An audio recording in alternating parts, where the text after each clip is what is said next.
Chocolate bar को पकड़ो। कल्पना करो कि दोगुना भुगतान करना पड़े या यह बहुत छोटा हो जाए। यह 2025 की हकीकत है जहां चॉकलेट कॉफी और एल्यूमिनियम से भी ज्यादा कीमती हो गई है।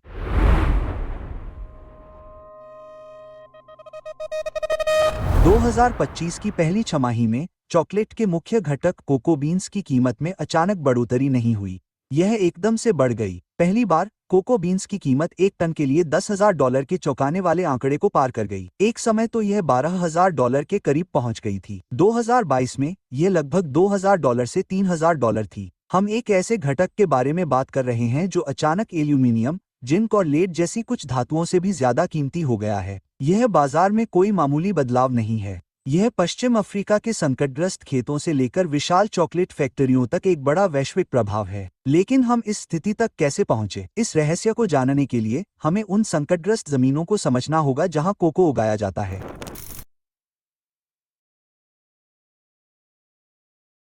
समस्या पश्चिम अफ्रीका के एक हरे रंग की पट्टी में है।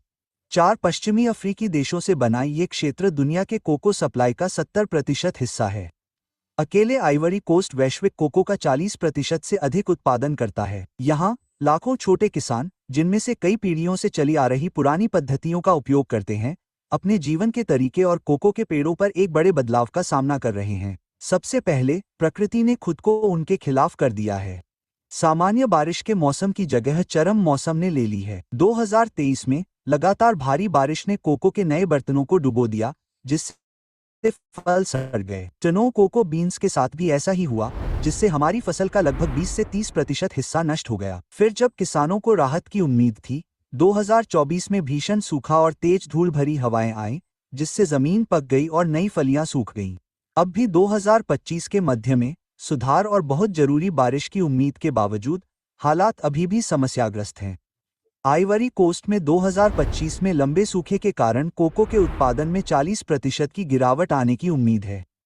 यह केवल एक खराब साल नहीं है, लगातार 3 साल से किसानों को निराशा हाथ लगी है। लेकिन इस दुखद कहानी में केवल मौसम ही एकमात्र बुरा किरदार नहीं है। इनमें से कई कोको के पेड़ पुराने हो चुके हैं। ये पुराने पेड़ कोको स्वेलिंग शूट वायरस जैसी भयानक बीमारियों का आसान निशाना बन सकते हैं। पेड़ों से रस चूसने वाला एक छोटा सा कीड़ा इस वायरस को अपने साथ ले जाता है। यह न केवल पेड़ के उत्पादन को कम करता है, बल्कि धीरे धीरे पेड़ को खत्म भी कर देता है।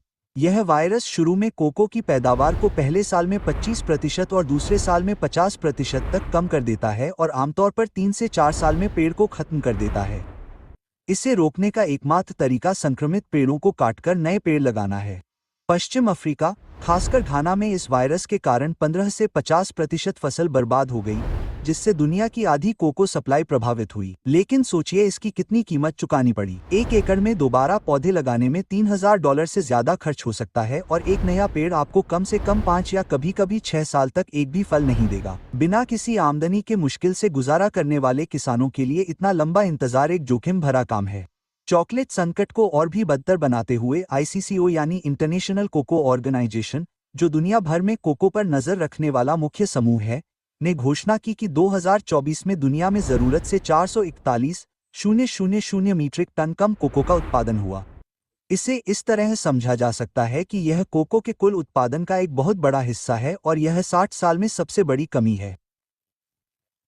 इससे पहले 2023 में 64,000 टन की कमी सहित 3 साल तक हमें छोटी छोटी कमी का सामना करना पड़ा था। इसलिए हमारे कोको के भंडार पहले से ही बहुत कम थे। इससे एक और बड़ी समस्या पैदा हो गई है। खेतों में पर्याप्त पैसा नहीं लगाया जा रहा है। हालांकि कोको एक अरबों डॉलर के उद्योग का हिस्सा है, लेकिन जो किसान कड़ी मेहनत करते हैं उन्हें इसके लिए बहुत कम भुगतान मिलता है। कोको किसान आमतौर पर प्रतिदिन $2 से भी कम कमाते हैं। इसका मतलब है कि वे अक्सर आधुनिक उपकरण, अच्छे उर्वरक या बुनियादी कीट स्प्रे भी नहीं खरीद सकते। लगातार संघर्ष के कारण समय के साथ फसल कम होती जाती है, जिससे वे खराब मौसम के प्रति और भी अधिक असुरक्षित हो जाते हैं। इन सब के ऊपर अवैध सोने के खनन जैसी अन्य समस्याएं सामने आ रही हैं। इससे घाना में कोको के खेतों के बड़े हिस्से को दुख के साथ बर्बाद कर दिया गया है और अवैध कटाई से उपलब्ध भूमि भी कम हो रही है। फिर यूरोपीय संघ जैसे देशों के नए नियम हैं। इन नियमों के अनुसार वे कोको को नहीं खरीदेंगे यदि यह उन क्षेत्रों में उगाया जाता है जहां जंगल काटे गए हैं। हालांकि ये नियम अच्छे हैं, लेकिन ये उन किसानों के लिए चीजें और भी कठिन बना देते हैं जो पहले से ही संघर्ष कर रहे हैं। उन्हें यह साबित करना होगा कि उनका कोको कहां से आया है, जो कि बहुत से लोग आसानी से नहीं कर सकते। ये केवल खराब फसल के बारे में नहीं है, यह पूरे चॉकलेट जगत को प्रभावित करने वाले वित्तीय झटके के लिए मंच तैयार कर रहा है। जैसे ही पश्चिम अफ्रीका में कोको की वास्तविक आपूर्ति कम हुई, समस्या तेजी से वित्तीय जगत में फैल गई। यहाँ कोको बीन्स का व्यापार भौतिक बैग के रूप में नहीं, बल्कि अदृश्य वायदा अनुबंधों के रूप में किया जाता है। इसे भविष्य में कोको की कीमत पर बड़े वादे या दांव के रूप में सोचें। जानकारी के लिए, कोको का एक वायदा अनुबंध 10 मीट्रिक टन उत्पाद का प्रतिनिधित्व करता है। इससे चॉकलेट कंपनियों को अपने अवयवों के लिए कीमतों को लॉक करने की अनुमति मिलती है, और हेज फंड और आपके और मेरे जैसे निवेशक कीमतों के ऊपर या नीचे जाने का अनुमान लगाकर पैसा बनाने की कोशिश करते हैं। कई सालों तक हेज फंड वास्तव में महत्वपूर्ण थे क्योंकि वे तरलता प्रदान करते थे।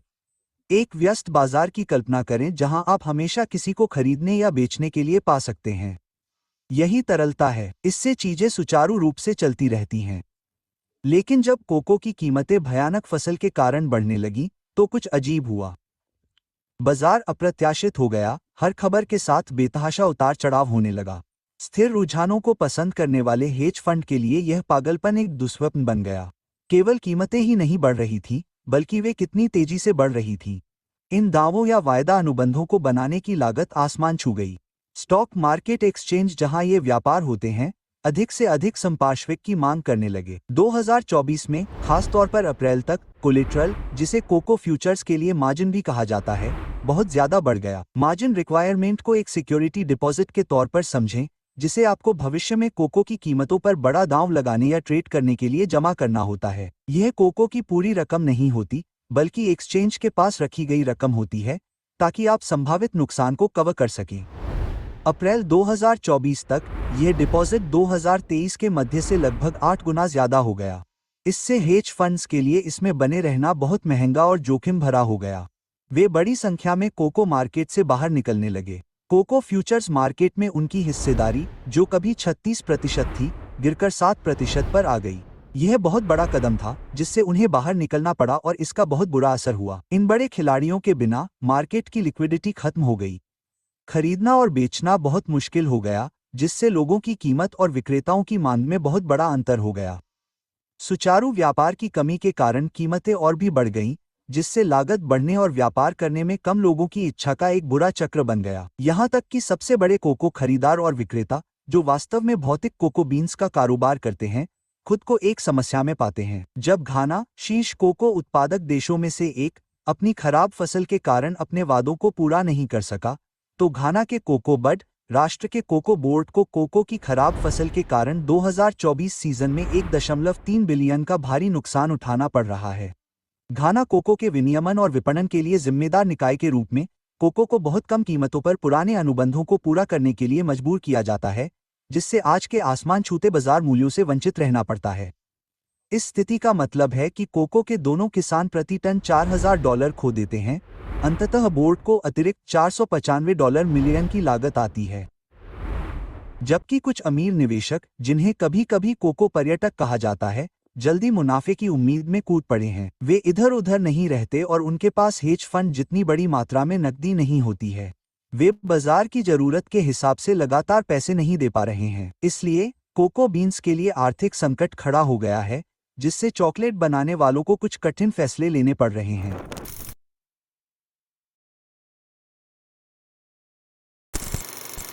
कोको की कीमतों में अचानक उछाल ने दुनिया भर के चॉकलेट ब्रांड को मुश्किल में डाल दिया है। सालों से वे चीनी और दूसरी चीजों की बढ़ती कीमतों से जूझ रहे हैं, लेकिन कोको का यह संकट बिल्कुल अलग है। यह उन्हें ऐसे कठिन फैसले लेने पर मजबूर कर रहा है जिसका सीधा असर दुकानों में दिखने वाले चॉकलेट बार पर पड़ रहा है। वे जो सबसे बड़ा काम कर रहे हैं, वह है कीमतें बढ़ाना। आपने शायद देखा होगा कि आपकी पसंदीदा चॉकलेट बार की कीमत थोड़ी बढ़ गई है। विशेषज्ञों का अनुमान है कि 2025 तक चॉकलेट की कीमतें तेजी से बढ़ती रहेंगी, शायद 10% से भी ज्यादा। लिंड जैसी कंपनियों ने पहले ही कह दिया है कि वे अपनी बढ़ी हुई लागत आप पर यानी खरीदारों पर डाल रही हैं। लिंट और स्प्रिंगलेयर की कीमतें अब तक 28% बढ़ चुकी हैं, क्योंकि लिंडो बनाने वाली कंपनी ने दिखाया है कि वह बढ़ी हुई लागत ग्राहकों पर डालने में सक्षम है। लेकिन वे एक और चाल चल रहे हैं, सिकुड़न। यहाँ कीमत वही रहती है, लेकिन उत्पाद छोटा हो जाता है। छोटे कैंडी बार, बैग में कम पीस या पतली चॉकलेट कोटिंग के बारे में सोचें।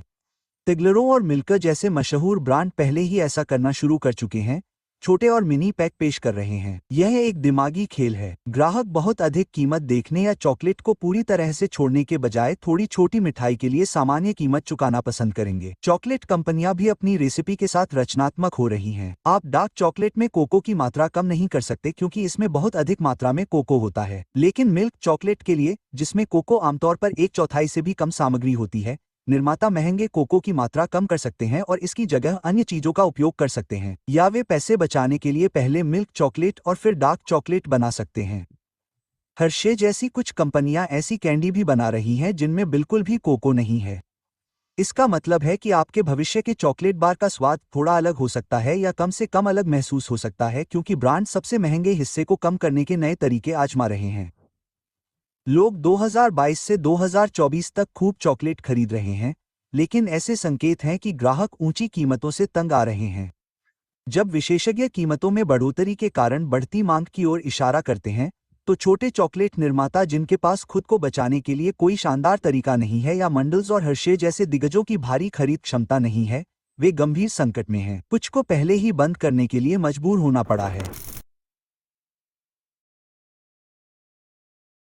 लगातार 3 साल तक दुनिया में कोको बीन्स की कमी हो रही थी, जिसका मतलब था कि चॉकलेट कम हो रही थी। हर कोई चौथे कठिन वर्ष के लिए खुद को तैयार कर रहा था, ये सोचकर कि कीमतें बढ़ती रहेंगी और चॉकलेट मिलना और भी मुश्किल हो जाएगा। लेकिन फिर 28 फरवरी 2025 को कुछ ऐसा हुआ जिसकी बिल्कुल भी उम्मीद नहीं थी। अंतर्राष्ट्रीय कोको संगठन ने एक बड़ी घोषणा की। उन्होंने कहा कि पहली बार 2025 के लिए वास्तव में जरूरत से ज्यादा कोको होगा। उन्होंने लगभग 142,000 अतिरिक्त टन का अनुमान लगाया। यह खबर कोको बाजार में आई और अगले ही दिन कोको की कीमतें गिर गईं। तो अचानक ये गिरावट क्यों आई? विशेषज्ञों ने 2 बड़े कारण बताए। सबसे पहले, कोको की कीमतों में अचानक बढ़ोतरी का एक और फायदा हुआ। घाना के आइवरी कोस्ट जैसे इलाकों में, जहां सबसे ज्यादा कोको आता है, किसानों को अपने पेड़ों की देखभाल करने के लिए प्रेरित किया। अब 2 चीजें होती हैं। कीमतों में बढ़ोतरी के कारण कोको की खेती करना ज्यादा आकर्षक हो गया। इसलिए हम देखते हैं कि कई इलाकों में कोको की खेती बढ़ रही है, जिससे उत्पाद की पेशकश बढ़ रही है। इसके अलावा मौसम में थोड़ी बेहतरी की वजह से लोगों ने जितना सोचा था उससे ज्यादा कोको उगाया। अब विशेषज्ञों का मानना है कि 2025 में दुनिया का कोको उत्पादन लगभग 8% बढ़ जाएगा, और दूसरी वजह ये थी कि लोग उतना खरीद नहीं रहे थे। साथ ही कीमतों में बढ़ोतरी की वजह से मांग भी कम हो गई। इसलिए हमने देखा कि पिछले साल अमेरिका जैसे चॉकलेट बाजार में 5% से ज्यादा की गिरावट आई। इसलिए हमारा मानना है कि अब मांग और पेशकश में संतुलन बना हुआ है। हमें फिर से कमी की उम्मीद नहीं है, और आने वाले सालों में ईमानदारी से कहूं तो हमें सरप्लस की उम्मीद है, और एक बार सरप्लस होने पर कीमतों में गिरावट आनी चाहिए। तो भले ही बाजार में अप्रत्याशित अतिरिक्त कोको की वजह से कीमतों में भारी गिरावट आई हो, फिर भी यह एक बहुत ही गड़बड़ स्थिति है। हाँ, हो सकता है कि कोको की मात्रा बढ़ गई हो और लोग इसे कम खरीद रहे हों, लेकिन क्या इसका मतलब ये है कि चॉकलेट संकट अचानक खत्म हो गया है? पश्चिम अफ्रीकी खेतों से लेकर अस्थिर व्यापारिक कमरों तक चॉकलेट संकट का सामना कर रहा है। जलवायु, पुराने खेत, कम निवेश और जंगली बाजार इसके भविष्य के लिए खतरा हैं। अब इस मीठी मिठाई की उपलब्धता और कीमत एक अप्रत्याशित संतुलन में लटकी हुई है। व्यापार की दुनिया में वास्तव में क्या चल रहा है, ये समझाने वाले और वीडियो चाहते हैं? सब्सक्राइब बटन दबाएं, सूचनाएं चालू करें ताकि